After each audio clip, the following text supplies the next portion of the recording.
All right. This is a talk about bare metal, though, and for cloud providers. So Metal-as-a-Disservice, and here is Bill Demirkapi.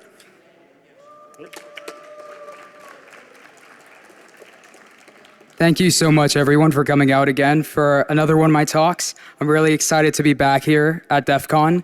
Today I'm going to be talking to you about a wave of systemic vulnerabilities in these new cloud providers that have a machine learning focus. So for some background, my name is Bill Demirkapi, and I'm a security researcher with a background in hardware and software, as well as the web and cloud. I'm really passionate about security research that I can have an impact at scale. And recently, I've been working on automating vulnerability discovery with advancements in foundation models for code reasoning. Today, we're going to be going through a little bit of background to set the scene. What are bare metal servers, and what is the rise? What do I mean by the rise in providers that are intended to support machine learning workflows? We're going to go through the attack surfaces that bare metal servers are subject to, as well as a few case studies before wrapping it up with a review of our lessons learned. So for some background, there is a lot of large providers out there like AWS, Azure, and Google Cloud you're likely aware of. And in terms of volume, their market share is massive. It's not even comparable to a lot of these smaller providers. But what we started to see in the past few years as interest in machine learning has grown is the rise of these new or rebranded providers that offer competitive pricing for GPUs. Again, in terms of volume, they're nothing compared to these large providers. But if you're working in this space, you may be familiar with some of the names on the right because they offer competitive pricing sometimes at 1/10 of the cost. Now, what is a bare metal server compared to a regular VM? Well, we can separate it into 3 categories. Bare metal means you're running directly on the host. You're running on metal. There's no layer between you and the host. Whereas, for example, with virtual machines, there's a hypervisor between you and the host itself. And while that can provide some security guarantees, in the case of machine learning workloads, that can also sometimes impact performance with PCI devices. Another version is containers. Think Docker, where you still run on the host OS, but you're inside of a little container where you can't really do anything except interact with the GPU. We're going to be focusing on the left, bare metal. Now, one of the big selling points of bare metal is supposedly greater security. If you take a look, I have a few vendors here who claim that, bare metal cloud servers are physically isolated from other servers. There's discussions about performance, better control, and improved security. And while this may be true in theory, what we're going to explore today is how in practice, you're really at the mercy of your provider. So there's been a lot of research in the past decade into boot security as well as hardware security. But in large, a lot of that focuses on either client devices or individual servers. What I've found is that there's limited bare metal cloud research, particularly against these modern providers. Established monoliths like the AWSs of the world have invested over a decade into their hardware security story. When I was first getting into machine learning a few months ago, before I started renting out GPUs, I was curious to make sure that the security story was at least somewhat okay. And that's exactly what I did in spring when I had this need. I decided to start renting GPUs and taking a look at these environments that I had access to. So let's go through the attack surface problem with bare metal servers. By design, you have root access. Now, we've seen that with regular VMs as well as containers, but the difference is that this is one of the main selling points. You have root access to the actual hardware. And unfortunately, this can expose significant attack surfaces. So for example, we have the UEFI and BIOS, boot time attack surfaces from the motherboard firmware. Any vulnerabilities in your firmware, such as during network boot, could be exploited by an attacker on the local network. we have onboard devices that offer a point for persistence. A NIC or GPU are examples of privileged components where, if compromised, they can access your host machine even after you've released the server to another customer. We also have firmware of motherboard and onboard devices being backdoored, and again for persistent access. If the provider doesn't do a great job of resetting the machine between customers, there's a possibility that an attacker can actually infect the host and maintain persistence for long to come. There's also the baseband management controller, the BMC. This is what enables out-of-band server access. It's how providers actually manage your server. It's responsible for cleaning environments between tenancy changes, but if this is compromised, you're out of luck, because at the end of the day, the BMC has nearly full control over the host machine. And finally, we also have the network. You may be exposed to other customer servers if there's improper isolation, and as a result, this can expose critical flows like provisioning, which may allow an attacker to gain code execution while your server is being set up. What we're seeing here is that we are pretty much dealing with a traditional firmware and hardware security attack surface with any device, but it can have way worse consequences because it's in a shared environment. Remember, you're borrowing someone else's server in a data center with hundreds of other servers. A lot of firmware and hardware attacks depend on physical access, but with bare metal cloud, that's actually not the case because you have root access by design. Now, how do bare metal cloud providers actually manage these servers? One of the most popular implementations I've seen is Canonical's Metal-as-a-Service. The BMC allows management of a single server, but in order to provision hundreds of servers in a data center automatically, where you're not dealing with VMs or a hypervisor, MAS allows you to automate a lot of the process for provisioning, deploying a custom operating system, as well as deploying any customer-specific scripts or configurations. Now, what's really interesting about MAS, when I was first reading about it, is that it relies on nearly 2-decade-old protocols, such as PXE boot, in order to provision devices. Keep this in mind as we continue through this presentation. From a high level, MAS starts by booting into an environment for provisioning using PXE boot. PXE boot is a way of booting from the network where your device makes a DHCP request, and the DHCP server, in this case the MAS management server, responds with a specific boot image in order to load scripts that will retrieve your customer data, deploy any custom scripts, and so forth. The high-level flow looks like new, commissioning, ready, and at this point, when it reaches the ready stage, this is where the BMC is configured, and at this point, it can be deployed to the customer. Users can use MAS's API in order to control the device. So the provider might have a web UI, and MAS is really what's controlling all these servers and providing metrics under the hood. Let's dive into these attack surfaces. So, starting with the boot environment.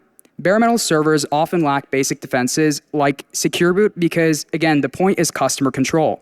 It's not that secure boot was very secure anyways, but it effectively makes it even easier to hijack the boot process.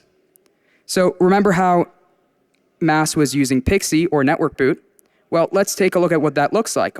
On the right, I have 2 boot options. The top one is for booting from a hard drive. This is an NVRAM variable. And the bottom one is a second boot option for booting from the network. This provides an interesting opportunity to corrupt the boot chain. Remember, if the way that MAS works is by when the device starts, it'll go request a MAS server, hey, give me a PXE boot image, and this is the point in which provisioning scripts are deployed to the server. So one really interesting way I found of persisting on servers without touching disk is by creating a malicious boot option. PXE boot requires a local DHCP server, generally speaking. But if firmware also supports modern network boot, we can specify a remote server in the boot option through something called HTTP boot. You can see on the right a device path. That is what your boot option would look like. And what you can effectively do is specify that the default boot path is that you need to get an IP address over DHCP, but instead of requesting Pixie boot, you instead request a remote server, an EFI image from your attacker server. And this has been in the EDK2 open reference code for firmware, UEFI firmware, for over a decade. And if you have Pixie boot, chances are that HTTP boot is supported as well. And one really cool primitive around this that I found was that we can weaponize UEFI security features to protect our persistence. So UEFI allows you to create something called authenticated variables. This is typically used to secure policy variables like the signature database as well as a platform key. But a lesser known feature about UEFI is that you can create private authenticated variables. So what an attacker can do is that they can create a boot option that is protected with their key. If you don't have direct firmware access, in order to remove that boot option, you would need, or otherwise modify it, you would need to sign a payload with that key. As a result, an attacker can make it really annoying to change the boot order back to normal or reset configuration, even if they don't have direct access to the device during decommissioning. And if you want to change BIOS options, but you don't have console access, another trick you can do is that AMI and other independent BIOS vendors, so these are the vendors that basically create a base framework that UEFI firmware is built on top of. What they allow you to do is there's automatic open source tools to parse BIOS options in hidden UEFI variable structures. Now, these are undocumented, but these tools will effectively tell you this BIOS option is at this offset. And as a result, if there's any time you run into an issue where you can't access the BIOS, but you want to change maybe a security feature, you can use these tools to discover the offsets to these undocumented structures in order to downgrade the security of the environment even further.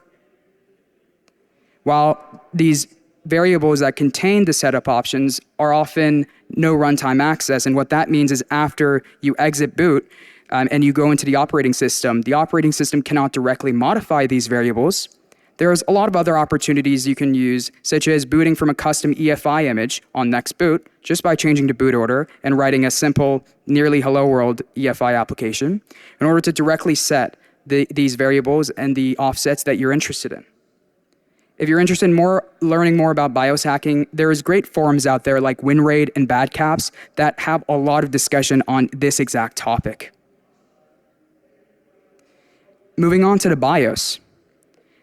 What I've noticed is that there's a lack of user-friendly tools to inspect the end-to-end boot security story. We'll go over some of the utilities out there that solve part of the problem, but what I've consistently discovered is that there is nothing that covers the entire thing holistically.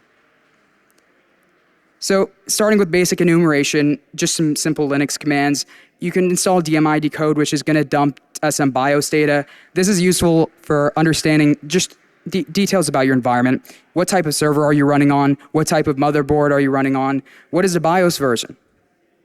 There's also the boot EFI path, which has the default EFI partition, and this contains your bootloaders and any configuration files. What I mentioned about modifying BIOS options with your own EFI image, this is where you would put your EFI image, and then you just have to change your boot order.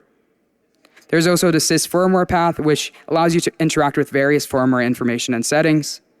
And this is honestly one of the first things I do whenever I get onto a new bare metal cloud provider is just this basic enumeration to figure out what I'm dealing with. Another really useful utility is chipsec. And chipsec is effectively a framework for analyzing platform security. Once you compile and run it, it'll give you a bunch of detailed information about common vulnerabilities found in bare metal environments. It's not comprehensive in the sense of it still has little gaps here and there, but it's one of the best utilities for just getting a quick picture about about the posture of your platform. You can see on the right, some of the things it checks for is Intel's manufacturing mode. It'll check if the BIOS is writable, is it protected? And it also explicitly tells you when there's something wrong, Like when there's a vulnerability, it'll tell you why it's critical and how you can actually exploit. Now, one of the defenses against tampering with the BIOS is called Intel Boot Card, and this is specific to Intel machines. This is a security feature that effectively establishes a root of trust from Intel to OEM firmware. If you're considering modifying firmware on a bare metal server, this might be one of the things you have to look after. Now, if it's applied incorrectly, or often not at all, it may allow an attacker to modify your firmware and actually put an implant for backdoor persistence. And if specifically manufacturing mode is left enabled, or the end of manufacturing is not reached, which effectively means the OEM keys have not been fused into the chipset, this likely means you can disable Intel Boot Guard. How do you know if it's enabled? Well, if you dump firmware using a couple different routes, one of them is through Intel's CSME utilities, think flash programming tool, it can be hard to find the right version for your chipset. There's also IBV-specific tools, like if you're running an AMI motherboard, there's AFU Linux for Linux. And ChipSec also, for example, has a built-in SPI ROM dumping capability.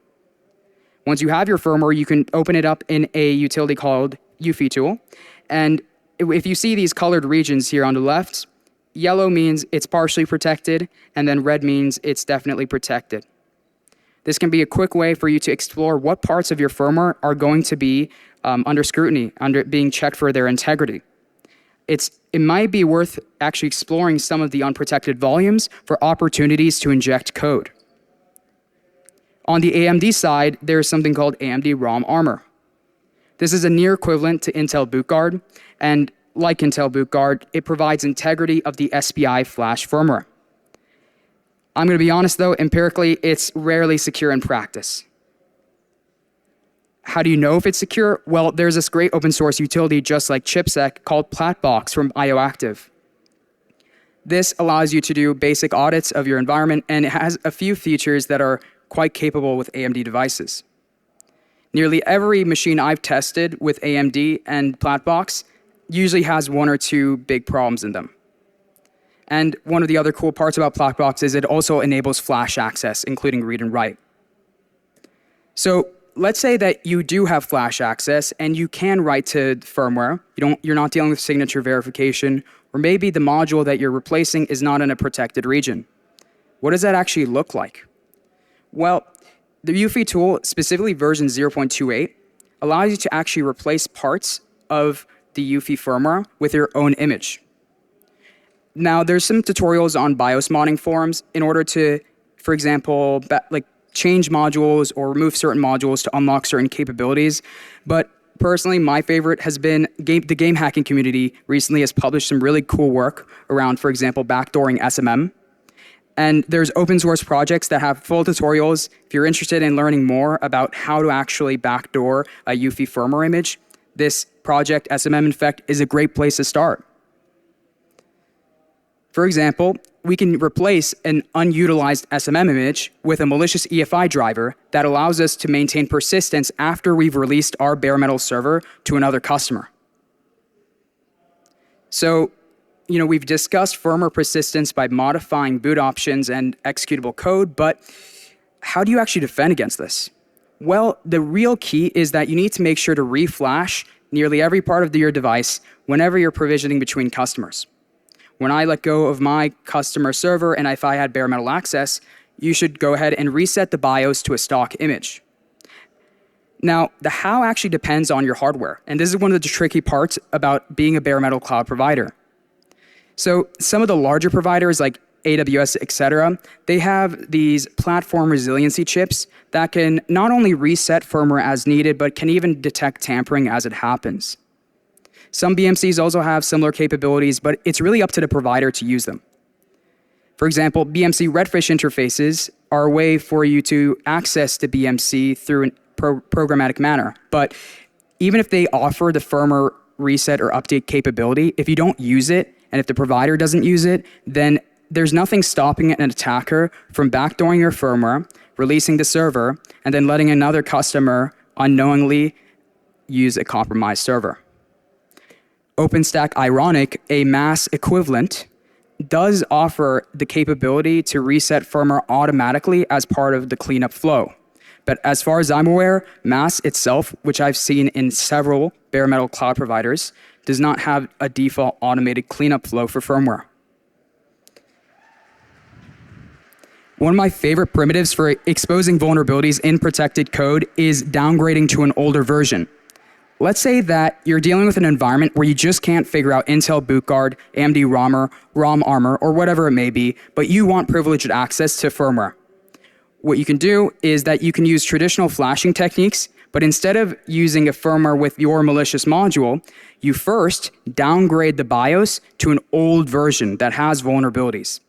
This is a technique I've seen work time and time again. It's extremely effective, and it's a great way to escalate your privileges from, for example, the operating system to the boot environment. And it still passes Intel bootguard and AMD ROM armor because the code is still signed. You're executing legitimate code, it's just vulnerable. Now, these features do technically have anti-rollback capabilities. For example, Intel has something called secure version numbers, but empirically, no OEM uses them in practice. What they should do is when a new vulnerability is discovered and there's an update released, they bump the secure version number, and this prevents downgrading to an older version with the vulnerability. But again, it's very inconsistent, rarely used in practice by major OEMs. Now, moving on, another risk to bare metal servers is PCI devices. Let's say you do a great job of resetting the BIOS after a server has been decommissioned. Well, one of the other things you have to worry about is the devices that are attached to your host. This includes your GPUs, your CPU config devices, the BMC, network adapters, and so on. Again, this is pretty easy to enumerate on Linux. There's LSPCI, the syspci path, and dev to see what sort of devices you have access to. And just to give you an example here, on the right, we can see that this bare metal server I was testing has two Broadcom controllers, and they're controlled by this bnextEn driver. The reason this is really useful is because if you go over to the Linux source code and take a look at the driver, you can often find remnants of critical functionality like the ability to flash the adapter. So, for example, if you were interested in backdooring a PCI device, such as a NIC, you can go ahead and look at the driver, and often it'll include functionality to flash the NVRAM. And that's a great place to start if there aren't open source utilities already available. In this case, Broadcom adapters that use this driver can actually be dumped using ftool. A real critical problem with these PCI devices is that they can come with something called an option ROM. So these are EFI drivers that enable interoperability between the PCI device and the host. It's part of the device's flash, and if there's no root of trust, it is prime for a backdoor. The reason is, instead of just replacing, for example, the NIC's firmware, the option ROM is loaded into the host, just like any other EFI driver. So if you can replace it, it offers a really convenient way for you to maintain persistence and without having to do any firmware hacks to take over the host by other means, such as DMA. Now, decommission flows like OpenStack Ironic may reset the BIOS, but resetting the firmware of these onboard devices is rare outside of large providers. There is some silver lining there, like some OEMs like Dell and HP. They have at least a basic root of trust for components that come with the server. But outside of that, it's really rare to see providers, especially the ones that are starting out, to do any of these secure practices. Just to give you an example of what this looks like and what option ROM backdoors may look like, there's this great project from a decade ago called Thundergate. And one of the really cool parts about it is that the scripts allow you to replace Broadcom's firmware with not only your own firmware, but also an option ROM that is loaded into the UEFI environment. If you're interested in tampering with Broadcom adapters and specifically option ROMs, this is a very great place to start, and it's something that I use throughout my research. Now, GPU firmware is a little bit of an interesting special case. NVIDIA GPUs embed several microprocessors based on a custom architecture known as Falcon. Starting with the Maxwell architecture, Falcon microprocessors enforce a root of trust. This means that GPUs need to be signed. Now, GPU modding forums have made some progress in tampering with the firmware, including cross-flashing firmware from, for example, a GTX 1070 and porting that over to a 2070. But it still requires a valid signature. Unfortunately, in terms of tampering with the GPU, if you're using NVIDIA, your backdoor opportunity is limited to a supply chain. So if you were selling a GPU to a data center, there may be an opportunity there. But in terms of backdooring a bare metal server's GPU, it's going to be difficult unless you can get around this firmware signature verification system.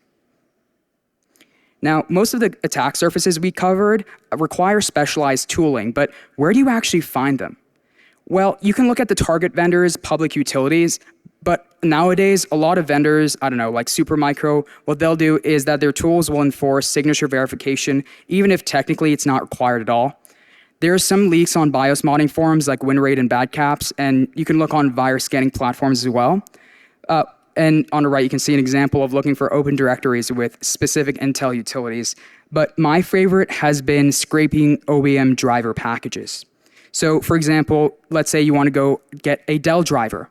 Instead of just stopping at that driver, write a script that will download every single Dell driver ever released. Extract those zip files, and I guarantee you will find very interesting leaked utilities just left in some driver packages on accident. For example, below is a script that just vibe coded for Supermicro that allows me to enumerate every public utility and actually download the zip files.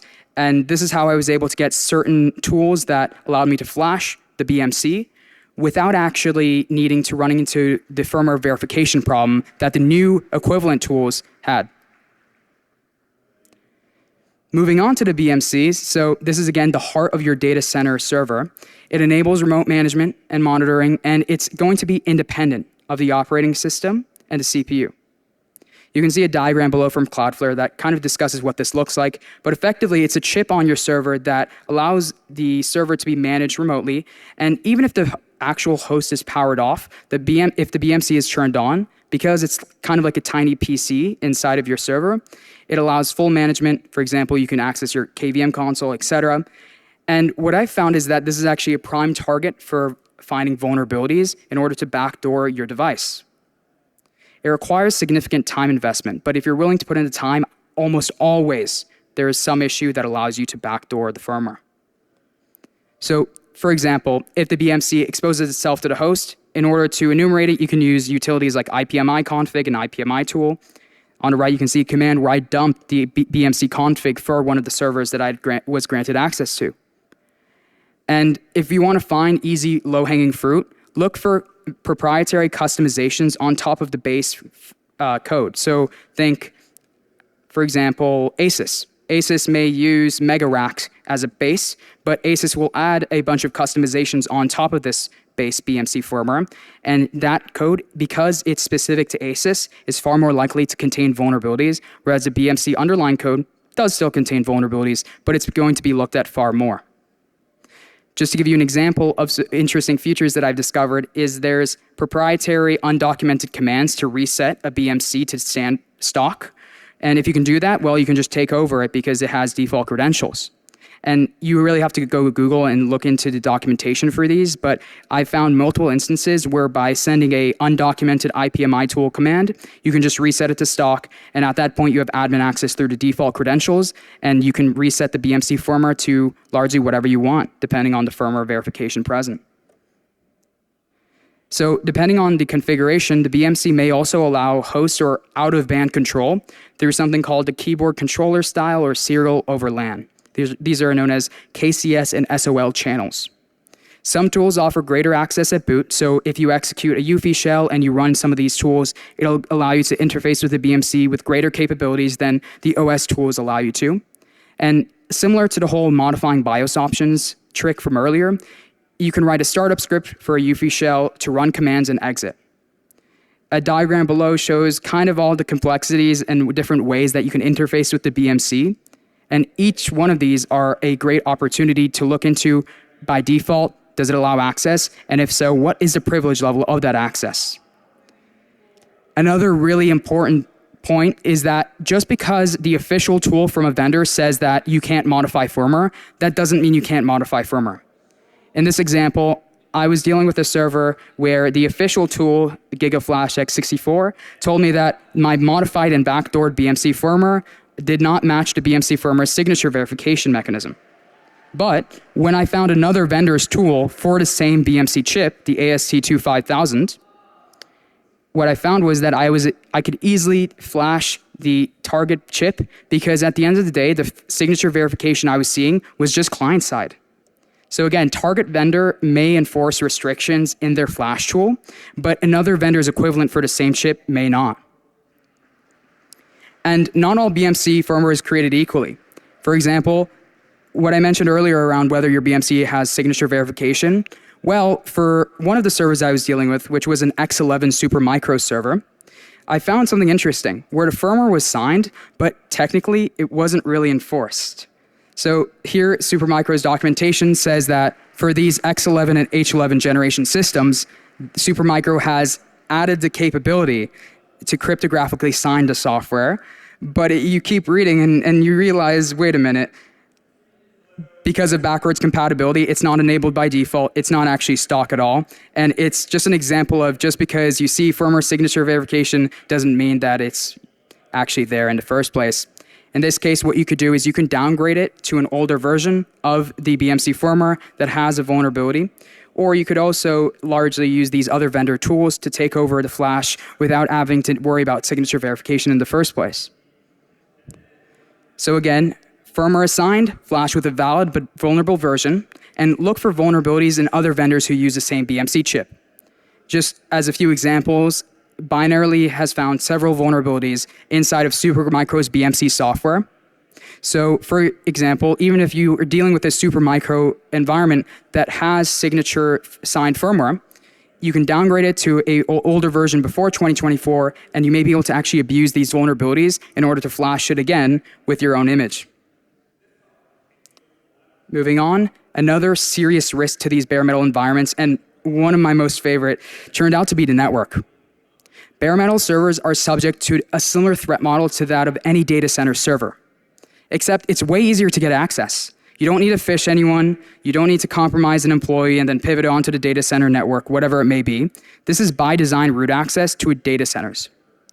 And network is critical to everything from provisioning, management, and potential cross-tenant access, so any issues in the network layer are bound to have a critical impact. Just to give an example, I was pretty shocked to see that trivial Wireshark and promiscuous mode would capture traffic from other client servers, even though I wasn't doing anything fancy. This showed that there wasn't even a basic segmentation or isolation, but moving on, even if there was some basic isolation of network traffic, because let's say that the switch remembers what MAC address is associated with what port, etc. Well, what about traditional ARP spoofing? It turns out it actually works extremely well. I was, again, just very dumbfounded by the network insecurity that I was dealing with these bare metal cloud providers. Again, these are the top providers in the machine learning space that offer the most competitive pricing. Most of them were, unfortunately, actually vulnerable to basic network vulnerabilities that reminds me of like 2 decades ago, Cain and Abel style attacks. We'll see specifics in the case studies, but this was a really interesting find that opens the door to a few interesting attacks. Again, another classic simple pen test red team trick. You can scan the internal data center network, look for low-hanging fruit. And sometimes you're behind a VLAN, but if this is enforced at the bare metal host that you have root access to, which in the cases I saw VLANs was, then it doesn't really matter because you can easily bypass it. Besides the data center's infrastructure, you can also scan other customer servers. So let's say that you apply firewall rules at the gateway. So in your, let's say, provider's firewall web UI, you block all ports except, 22 or whatever it may be. Well, if I'm on your internal network, what I actually found was I was able to access significantly more surfaces than the customers had intended to expose based on the internal network access compared to the external network public IP. Just to give you an example, the screenshot below is from an Nmap scan of an internal data center network where I found a lot of low-hanging fruit like, a decade-old vulnerable SSH daemons, as well as IPMI access and so forth. Again, if you're dealing with a bare metal data center network, it's really worth checking the local network whether you can hit other servers as well as the data center's internal infrastructure. Now, one really, really cool attack that I found was when I was renting this bare metal Mac Mini to test its inferencing capability, I noticed this Wi-Fi symbol at the top bar, and I found that not only could I enable Wi-Fi, but the data center had an open network for visitors. So this wasn't visible when I was renting a Mac Mini from, for example, AWS. For what I understood, AWS actually appears to have disconnected the Wi-Fi PCI device in hardware. But what I found was in this case, not only was it just as simple as clicking the toggle, but they had an open network. And it was really, really cool to find that Mac OS, their Wi-Fi NICs actually allow for something called monitor mode by default. So this allows you to not only intercept traffic, for example, on an open network, but it allows you to see what's going through the air. And these are the raw frames. So for instance, these locked networks you see down below, I saw multiple authentication, like EA poll, if you're familiar with WPA2 cracking, etc. This was a really interesting way of going from like, a remote attack scenario to a physical data center attack surface. And the reason I didn't include this in the case study sections is because once I hit the open network, I was a little too scared to continue on exploiting devices there because the data center wasn't owned by the provider. They were just reselling that data center's network. And I did try cracking the WPA2 EA poll handshakes. Fortunately, it wasn't anything in any normal dictionary. But I still found this just as a really unique attack vector that bare metal servers can introduce to your data center that I haven't seen discussed before. So going to MAS again, remember how it uses those decade-old protocols? Well, again, Pixie boot over DHCP and HTTP for their provisioning API. It's a great opportunity for you to go from an insecure network environment to cross-tenant RCE. So what we're discussing here is not technically a MAS vulnerability. This would require your data center or your provider to have insecure network segmentation and isolation. But MAS does make it pretty easy for you to take advantage of these provider weaknesses, as we'll soon see. Another interesting fact I found about these MAS servers is that they expose a SQUID HTTP proxy by default. So this is used for like caching, for example, APT packages, etc. But as an indirect result, even if you were isolated from other servers on your network, but you were exposed to the MAS server because your server needs to be able to provision and get config, yada, yada, you can actually tunnel through the MAS server's HTTP proxy in order to, for example, hit other servers on your network. Like I wrote a very simple Python tool that used this HTTP proxy to try to do a port scan of the local network just by like HTTP connect style. And to make requests to the MAS API, you need these provisioning keys. And this is basically when the server first starts, it'll send its MAC address to MAS. And if the MAC address is recognized by MAS as, hey, I'm provisioning this server, that's where you get these provisioning keys. But if you're already on an environment where you want to look at the MAS API, what you can do is you can take a look at the local varlib cloud folder and look for this object pickle file. It's the secret for MAS is not typically stored elsewhere. But in these pickle files, you'll find them in plain text, and you can extract them in order to attack the MAS API itself.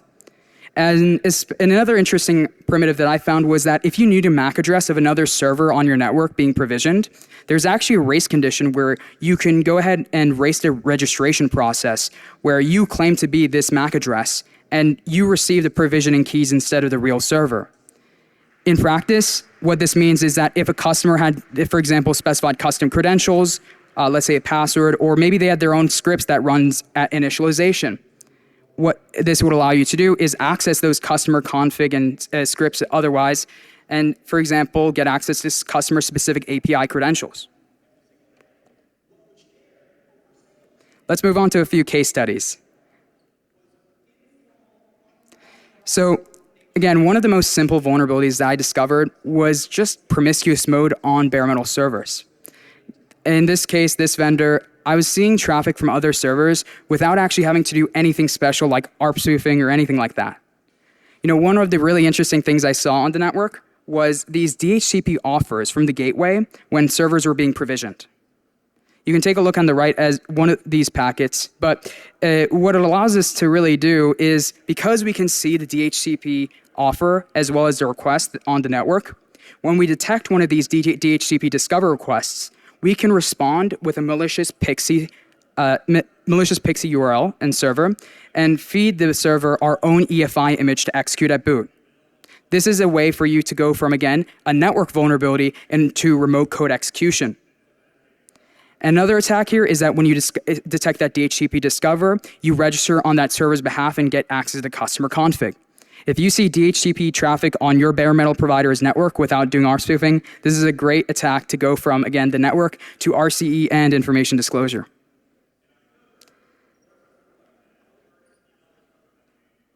So moving on to ARP spoofing, there is another vendor where I wasn't actually able to detect much traffic besides miscellaneous broadcasts through just promiscuous mode alone. But by ARP spoofing the mask gateway, I suddenly started to see this massive flood of traffic. An attack you can do at this point, if the other servers believe you are the mask gateway, well, you can hijack EFI images that are requested from the mask server. Instead of spoofing a DHCP response or an offer or whatever it may be, you instead just man in the middle the actual mask server. And again, since mask uses these 2-decade-old unencrypted protocols, they allow you to take advantage of this network insecurity. And instead of, for example, serving the real boot x64 EFI image, you serve your own backdoored image that allows you to get code execution. Now, one of the really special cases I found was with RunPod. Now, they're a fairly new provider, but they're still pretty popular in this space. They don't offer bare metal hourly rentals, but rather containers, so Docker containers with GPU access. They have this community cloud for random people running servers, but I was taking a look at their secure cloud of vetted data centers. So what I found was that by trace routing from their servers, I found that they were reselling, likely through a bulk contract, through a provider known as Mass Compute. And what would you know, Mass Compute allows you to do hourly rentals. As a result, I found that I could do the ARP spoofing, again, get access to the DHCP traffic. But one of the really cool things that I found was that by doing this DHCP spoofing and ARP spoofing, I found traffic related to RunPod's customers. So again, I compromised Mass Compute, but as a result, because RunPod, a container environment, uses Mass Compute, they're inherently exposed to their provider's vulnerabilities. On the left, you can see an example where I saw these raw unencrypted traffic between nodes for Caltech's machine learning training runs. On the right is other unencrypted traffic related to logs from RunPod's managed inference service. And you can see their Docker containers and Docker container names, et cetera. And just, again, this is a really special vulnerability because RunPod itself wasn't offering bare metal in the first place. Now, the reason I called out RunPod is because they were also one of the only providers to actually address the vulnerabilities in time for this talk, and I want to give them credit for that. They did respond extremely quickly, and as far as I'm aware, they've isolated customer networks from Mass Compute's other customers. So review a few takeaways here, high level. What we need to do from large providers, or takeaway from large providers, is that you need to reflash all devices, not just your BIOS firmware. You need to physically disconnect unnecessary PCI devices. Think that Wi-Fi adapter on the Mac Minis. You need to isolate the network. That is one of the most critical things you can do. Because at the end of the day, if your network is compromised, it's the easiest path to cross-tenant compromise. For example, I discussed a few attacks that I tried with BMC backdoors and NIC backdoors, but those all require significant time investment. The network was really one of the most simple attacks I'd done for an insane impact. Now, you can also look into custom firmware and attack surface reduction, but getting the fundamentals is even more important. And at the end of the day, don't use legacy BMCs. Use the ones that have firmware verification, et cetera, built in. And even then, realize that you're not going to be completely protected. So, lessons learned here. Bare metal just has a number of impossible to deal with attack surfaces. These large providers have spent nearly a decade investing into the hardware and boot security story. Virtualize may be actually better than bare metal in terms of security because, yes, bare metal may be more secure if implemented properly, but what we've seen here is that bare metal wasn't implemented properly throughout the board, especially with these new providers, and as a result, the security story is far worse than if you just use a VM. So what do you do to protect your organization? Well, first of all, don't believe in confidential compute. That's one of the things I've recognized in the last few months. It is just complete BS, at best a deterrent. No matter how many times these large providers try to sell you on it, don't listen to them. Honestly, what you should recognize is that we're not important enough to be targeted by some of these attacks. And so it's probably okay to actually use these hourly rentals, even from potentially vulnerable providers, because are we really going to be targeted? Well, maybe, maybe not. Is our workload really that important? Probably not. One thing you can do if you have a spare kidney here or two is you can go ahead and buy, 8 GPUs of your own and build your own server. That's what I decided to do. But I actually did it largely because I wanted to be able to experiment really quickly and not because of, for example, security reasons, even though that is a side benefit. For future research opportunities, I'd love to see more research into GPU PCI access. What can you do in a container with GPU PCI access? What about network vulnerabilities in virtualized environments? Are there any opportunities like some of the attacks we saw today for inside of containers or other virtualized VMs? And finally, can we automate the discovery of these systemic vulnerabilities? A lot of this had to be hand done and really frustrating, but I'd love to see more automation around it. Anyways, thanks so much for coming out.